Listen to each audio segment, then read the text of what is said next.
Hello,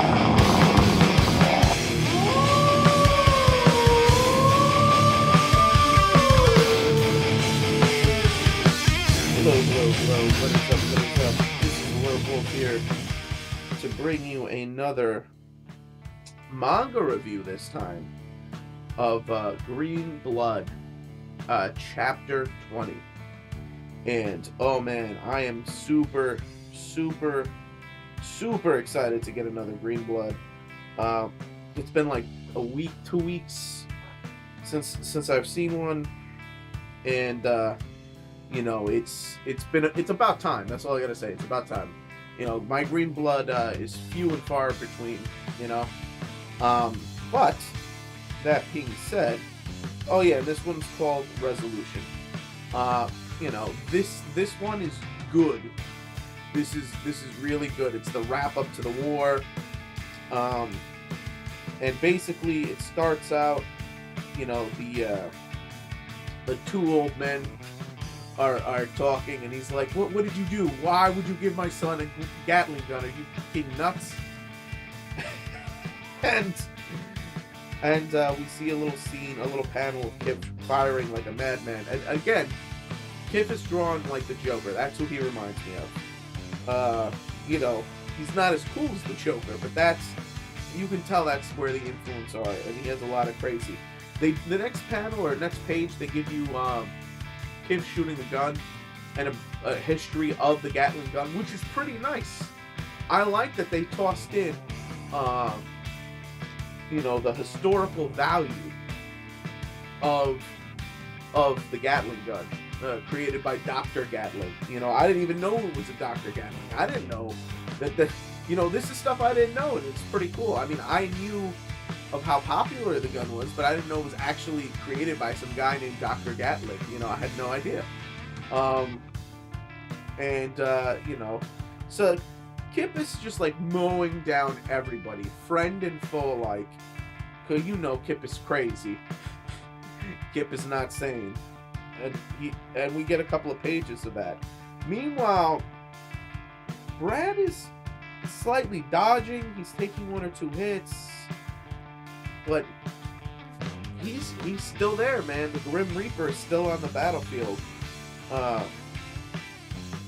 You know, there's a cool page, and it's just like a half page, and you have Kip on one side, and you have the Reaper on the other side, and they're going, you know, and they're showing, it's a little heads up there, and I thought that was a cool page. Again, the artwork in this one is top-notch, stellar, just like it always is.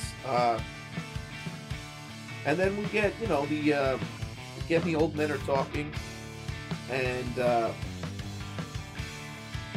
you know, Gina's like, listen, you can come and go as you please, abandon things, but I'm the head of an Irish gang called the Gravediggers, and I have to go settle things.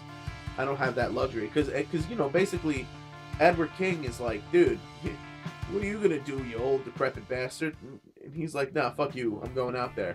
And you know, that's pretty much what happens, because he has to stop this before there's no gang left. Meanwhile,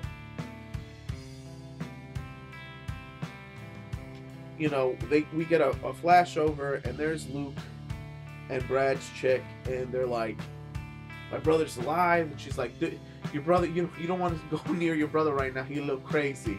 You know what I'm saying? He'll look crazy. You just come with me, girl. And he goes, this isn't your business. And he's like, nah, I gotta go to my brother. Because you know what? That's the thing. If Luke is basically his conscience, and that's his brother in trouble. You know, he's not going to abandon him. He's not that type of person.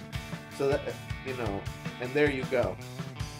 Of course, you know, the chick is worried about both idiot brothers, but that's to be expected. And Kip, like, runs out of ammo. He kills everybody except the Grim Reaper, who's injured but still coming at him. And he's terrified. Because he can't, what are you going to do? He can't get him. You know, he's like, why won't you die? you know, and he can't kill this guy. So basically, now you have two different elements coming to the battlefield. You have Luke and Kip's father, Gene, and both of them are relatively coming to the battlefield. Excuse me. At the same time, trying to bring resolution to the situation, and they get there, and it's a sea of death. You know. Then basically, you know, Brad's wondering what Luke's doing on the battlefield.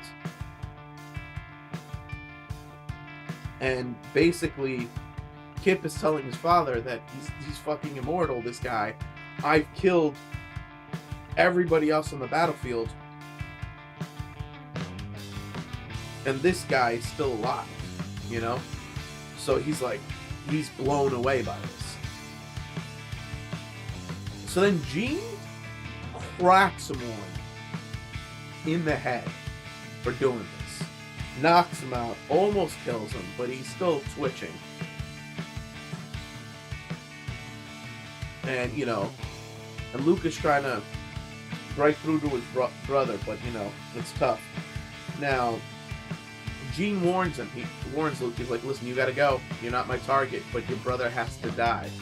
To make things right, your brother has to die. His brother's like, I'm totally clueless about, you know, Luke is like, I'm totally clueless about what's been going on. I don't have any, you know, I've been in the dark about my brother's real life. But one thing's for sure, you know, and he pulls a gun on Gene. He goes, basically saying that Luke, you know, Luke's saying Brad will always be his brother, you know, and he's always there for him. And so the chapter ends with, like, there's a showdown right now. There's a showdown between Gene and Luke has a gun trained on Gene, and Gene has a gun trained on Luke, and it's you know, and he's like, he'll always be my brother. Basically, this is pretty good. It's a great way to end it. Where are they gonna go from here? You know, the final page is black. So, you know, that was a really good chapter. You know, I'm gonna give this one a 5 out of 5. It was excellent chapter. It had everything you want out of it. It had the blood, the guts, the insane maniac behind the first machine gun. Awesome stuff. You know, and it had something that, you know, you thought you would never see. You had Luke pick up a gun, you know, and so things are getting really interesting. I cannot wait till the next chapter. I gotta see where things are going. And yeah, I think that's it. I think I've said enough. This chapter is gold. Again, the artwork was still amazing. You know, there didn't need to be too much dialogue, but the dialogue that was there was good. And great action. Didn't skip anything. And I'm super pleased. So click it up if you like it. Comment if you must, and please subscribe if you can. And this is your boy alertwolf signing out.